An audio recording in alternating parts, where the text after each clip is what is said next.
A superintendent who served for almost a decade fired unexpectedly. We'll tell you why. Flames in downtown San Jose. What happened?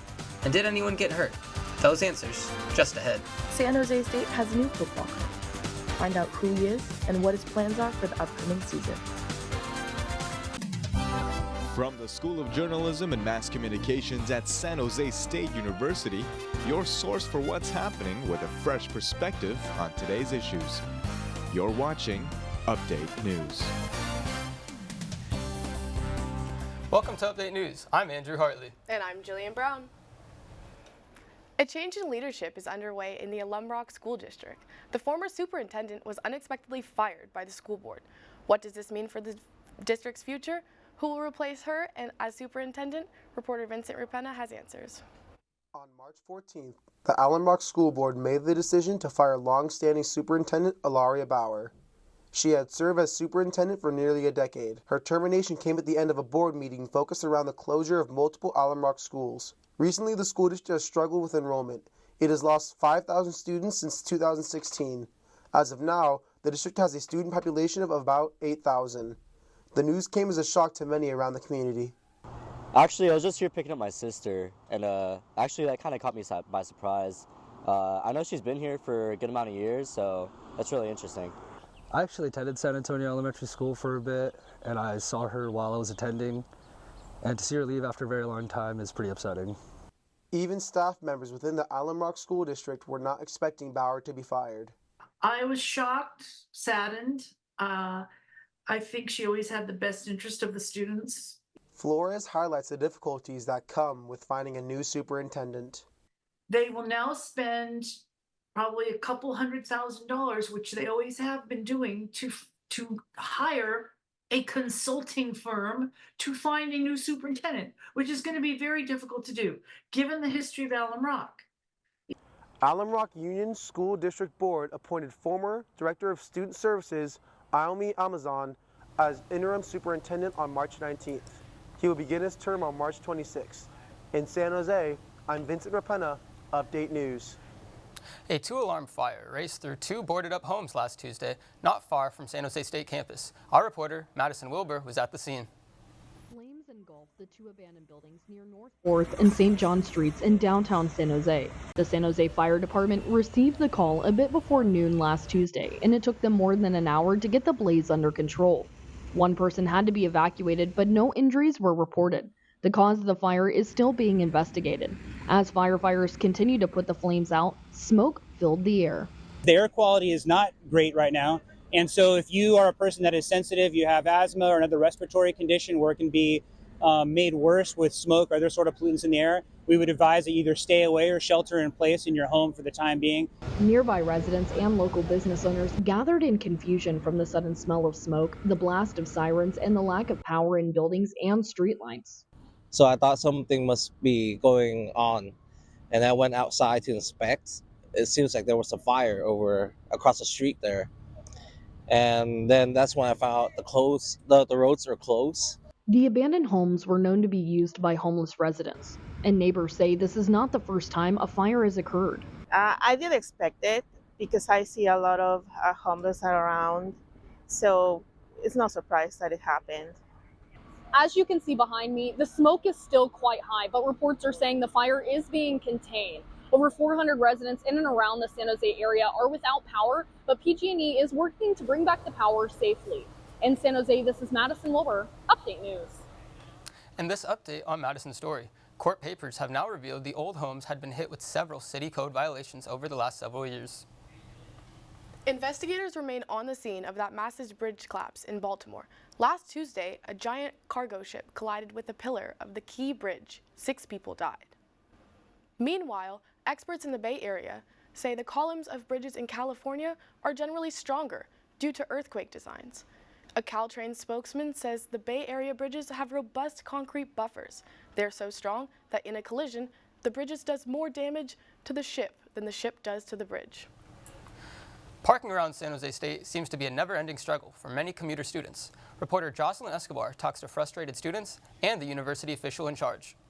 The state is considered a commuter school. In fall 2023, a survey showed that 35% of the university's 34,000 students drove to school and needed a place to park.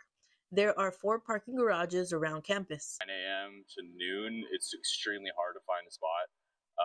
And I think just because one of the levels is completely occupied by like staff, I think that a way to kind of go around that would be to maybe have staff have their own garage and for students to be able to utilize every single floor. I think it would be good for the school to give discounts, at least some sort of discount incentive to students who commute using public transportation, and even consider giving discounts to students who are commuting outside of San Jose to come here as well, because it does get a very expensive process for students for car maintenance and gas and things like that. But San Jose State University's parking service manager says parking is actually abundant on campus. It's been one day since we brought that garage online, at least one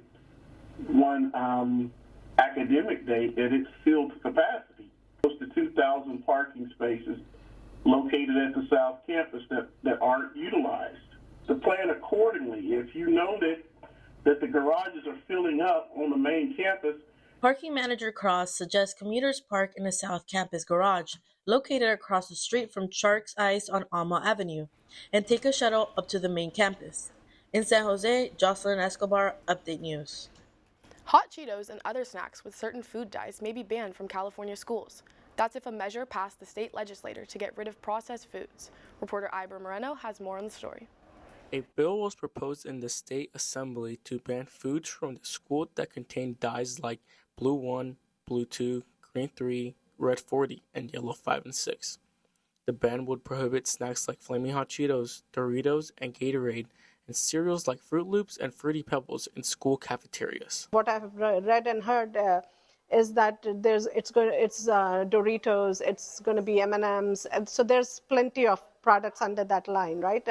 So whether they should be banned or not, I think they should not be used in our school food service. Other countries, like in the EU, for example, a lot of these snacks are banned because the effects of these dyes aren't really known on the human body or the human body system. Several California schools officials argued that these chemicals in snacks can cause hyperactivity and hurt the development of young children's minds throughout their learning process. Many parents worry about their children consuming the additives. For some parents, it's another way from limiting their kids from eating those products if they already didn't want them consuming those products with red dye in it. Trade groups representing the candy industry called the proposal an emotional-driven campaign that lacks scientific backing. They argue it's the Food and Drug Administration that should be making the food policy decisions. In San Jose, Ibra Moreno, Update News. San Jose State has a new football coach, and he and his Spartan team have started practicing, getting ready for this fall season. Let's go live to Bethany Gadway, who got a chance to interview the new coach.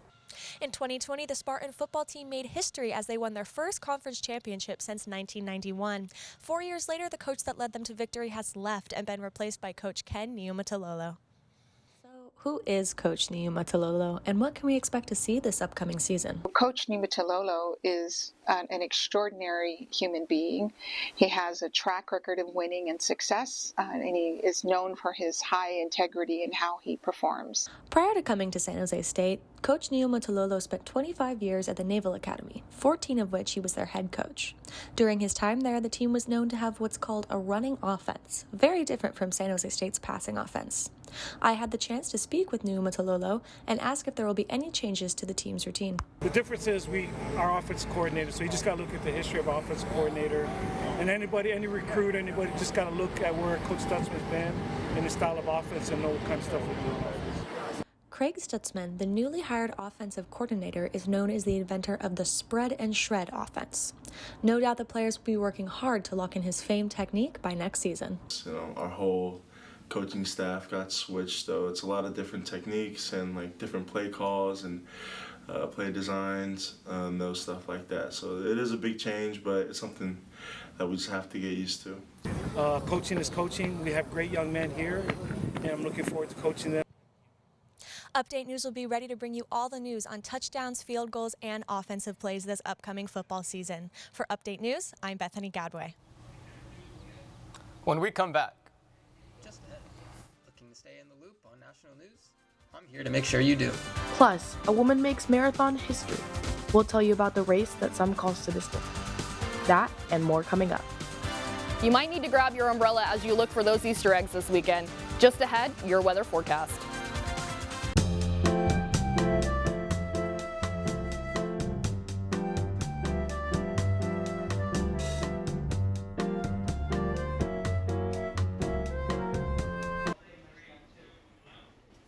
British athlete Jasmine Paris has made history as the first woman ever to complete one of the most hellish ultra-marathons. Paris collapsed at the finish line of the 100-mile Barkley Marathon in Tennessee and became one of only 20 finishers ever since 1989. The race covers 5 laps through Frozen Head State Park. It involves about 60,000 feet of climb and descent, only a map for navigation, and must be finished in under 60 hours. Paris finished at the famous Yellow Gate with only 100 seconds to spare. For those looking for a place off campus to get a taste of some fresh vegetables and a place to feel in tune with the earth, a teeny but mighty garden apart from San Jose State has a place to feel welcome. Reporter Adrian Peretta has more details on when you can go check it out. Located on East San Salvador across from the Joe West Storms, the SJSU Garden welcomes everyone and also encourages students to stop by if in need for a spot to hang out or get your hands dirty. I was surprised by how much stuff they fit in this tiny space. Like, there's just so much flowers and produce and cool things, and they even have cats too. So I don't know, I think more students, it would be great if more students just knew about it and came and visited. As I got a chance to walk through the SJSU Garden, I got to hear directly from a staff member on what it feels like to be part of the flourishing community. You know, you give it something and then it's able to give you something back, you know, when you eat it or when we bring it to the pantry. It's just like a cycle of, you know, sustainability, which is, I think, what the garden's all about. And what a staff member of the garden shared about the vegetables that are harvested and who gets first plot. We generally harvest on like Tuesdays and Saturdays, so we let our volunteers take whatever we harvest, and most of it goes to the pantry, to the SJSU pantry. The SJSU Garden will be hosting a candle making event open to all SJSU students on April 12th. There will also be some tea to enjoy. And with Update News, I'm Adrian Preda. A lot has gone on the past week, not just locally, but across the globe. I took a moment to sit down and recap 5 of the largest stories worldwide you should know about. Welcome to this week's In the Loop, where I tell you things your parents definitely saw in the news that you should know about too. More than 130 people have been confirmed dead after assailants broke into a concert hall in Moscow, Russia last Friday and set fire to the building. 4 arrests were made, with the 2 already accepting their guilt. ISIS-K, an affiliate of the Islamic State, has taken credit for the attack, but there has been no confirmation. Princess Catherine of Wales revealed last Friday via social media video that she has been diagnosed with cancer and is now in the early stages of treatment. This news comes after her disappearance from the public eye for nearly 2 months. The family has not confirmed the diagnosis. After a few issues with its Boeing planes, CEO Dave Calhoun announced that he will be stepping down from his position at the end of the year. Boeing is the largest exporter in the United States by dollar value that designs airplanes, rockets, and satellites, among other things. The final CDC statistics show that more than 50,000 adults died by suicide in the United States in 2023, the most of any year on record, with almost a 10% increase of adults having depression from 2022, with 1 in 5 suffering from it. Finally, the $1.1 billion Mega Millions jackpot has now been won.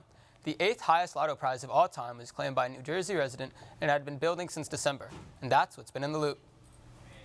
At San Jose State, we live within an urban core, surrounded by a big city. And one thing big cities have in common is street art, especially here in the Bay Area.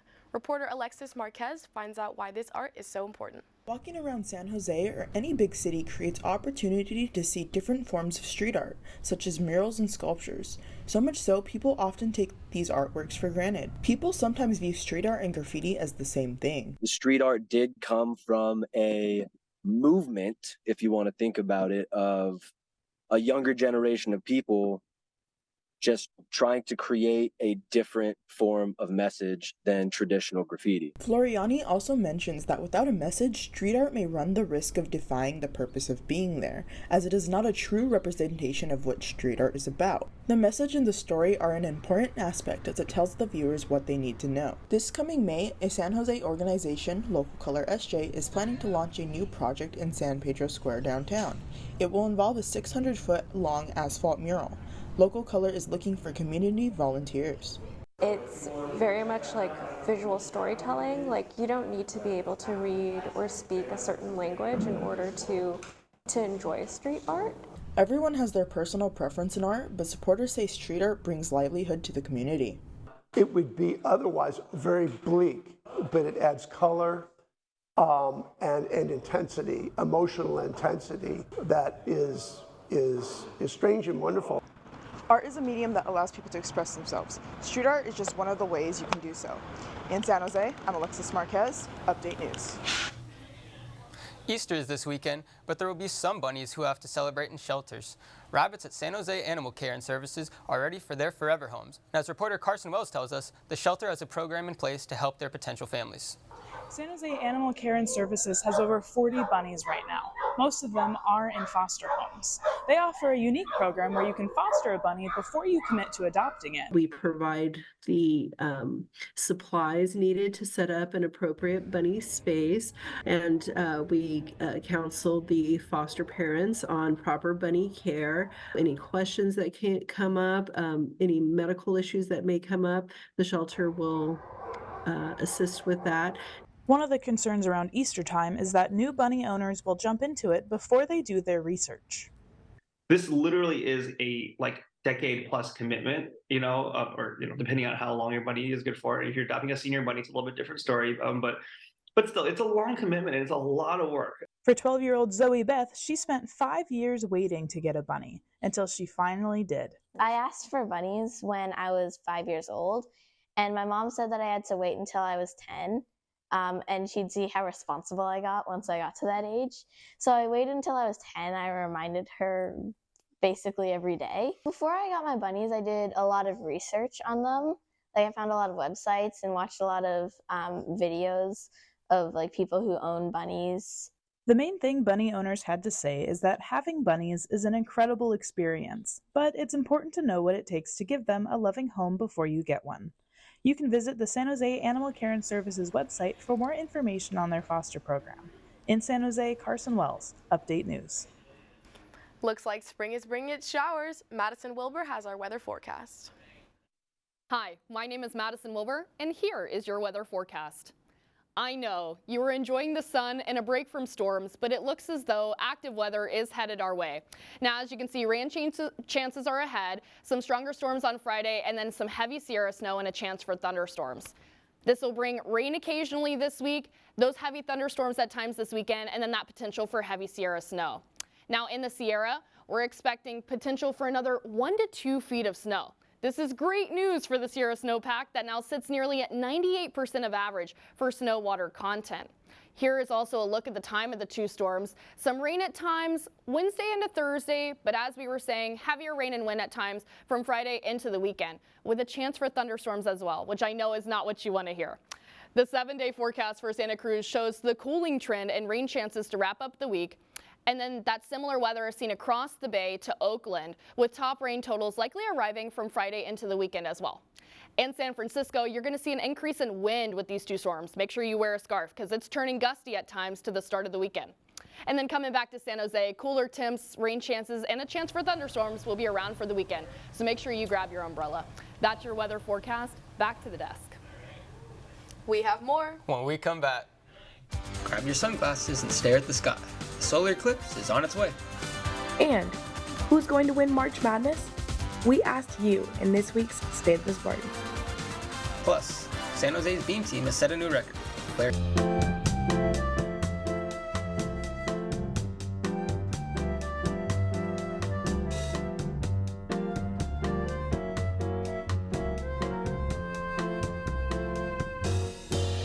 A rare celestial event will occur on April 8th of this year. A solar eclipse will be passing through North America for the first time since 2017. Reporter Alyssa Phillips has that story from the San Francisco Exploratorium. Growing up, we are always told not to stare at the sun. However, there is one celestial event where this is an exception, a solar eclipse. This April 8th, we will see the first solar eclipse in the USA since 2017. The next one will not occur here until 2044. Solar eclipses are pretty rare. It happens, of course, when the moon passes between the Earth and the sun, and the moon's shadow is then cast on the Earth. The path of totality is where the moon's shadow will pass and block out the sun completely for a few minutes in daytime. This eclipse, the path of totality, will stretch from Texas to Maine. A partial eclipse will be visible throughout the rest of the states, including California. It makes you feel small, how we're such a small part of, the whole universe. It's crucial not to stare directly at the sun without proper protection. While some will opt for eclipse glasses, astronomy enthusiasts may go a step further. Watch the eclipse with my solar telescope. My solar telescope has a special filter, and it allows you to look all the way past through the chromosphere of the sun and see the surface of the sun. Eclipse glasses are available to buy for $2.99 at the San Francisco Exploratorium and will be distributed for free at their watch party on Monday, April 8th from 10 a.m. to 12 p.m. And remember, don't look at the sun unless you've got your glasses on. In San Francisco, I'm Alyssa Phillips, Update News. The San Jose Sharks made history yesterday, but not in a good way. For the first time in the franchise's history, the team squandered a 4-goal lead and lost. It's never happened since their introduction into the NHL in 1991. The San Jose Sharks lost a game which they held at least a 4-goal lead. The final score was a 5-4 loss to the Chicago Blackhawks in overtime. The streak lasted 2,749 total games. The guesses and bets for March Madness outcomes are flowing in. Reporter Kyle Tran set out to ask the San Jose State community in this week's State of the Spartans.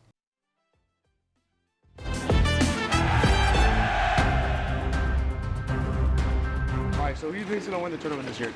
I'm gonna say San Jose.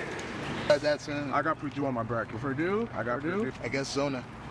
New Mexico Community College. Yeah, there we go. Do for Jason Tatum. That's a good answer. I want Arizona to win the March Madness tournament.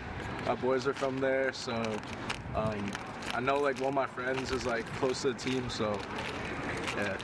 I think San Jose State is definitely gonna win the March Madness tournament. Excuse me. Purdue's gonna take it all. Have a good day. I'm gonna go for North Carolina. I got SJSU winning March Madness. SJSU! Rage State, baby. Let's go. San Jose State! I got Duke because they got money. I think Purdue, because honestly their center is really good.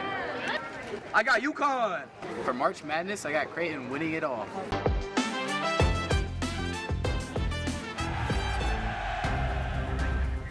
Time now for sports, and we're joined this week with our sports reporter Larry Larkin, who will update us on what's happening in the world of San Jose athletics. Thanks, Jillian. Let's start with San Jose State Gymnastics. The team has been selected for the NCAA Regionals in Berkeley, where the Spartans will take on Southern Utah next Thursday in the first round. Last Saturday at the Mount West Championships in Logan, Utah, the Spartans Beam team broke the school's record and recorded a 196-4 team score. San Jose State finished the Mount West Championships in third place. In baseball, the Spartans were on the road for a 3-game series against New Mexico. In the first game of the series on Friday, the Spartans won in a high-scoring affair 16-13. Saturday wasn't as good for the Spartans, as they lost both games of the doubleheader, 7-5 in Game 1 and 17-4 in Game 2. Tuesday, the Spartans lost at home to San Francisco 5-2. The Spartans are back on the road to take on UC Santa Barbara for a 2-game series starting today. In softball, the Spartans were at LMU for a 3-game series over the weekend where they got swept. Next up, the Spartans take on Boise State on the road for a 3-game series starting tonight. In men's basketball, 5 players have entered the transfer portal, including junior forward Tibet Gorner. Gorner broke San Jose State's all-time 3-point record this past season. In women's basketball, 3 players have entered the transfer portal, including sophomore guard Sabrina Ma. On to women's water polo, where the 17th-ranked Spartans took on 9th-ranked Arizona State at home Saturday. The Spartans lost 15-10. The Spartans' next game is April 7th at home against USC. I'm Larry Larkin with your sports update. Now back to the news. It's Easter weekend. Not sure what your plans are? Carson has some ideas in her calendar. On March 30th, the Easter Bunny arrives by helicopter. It runs from 10 a.m. to 12 p.m. at Hiller Aviation Museum. The tickets can be bought online. On March 30th, Almaden Lake Park Spring Egg Hunt. It's from 9:30 a.m. to 2 p.m. There's food, family activities, and arts and crafts. Tickets Tickets can be bought online.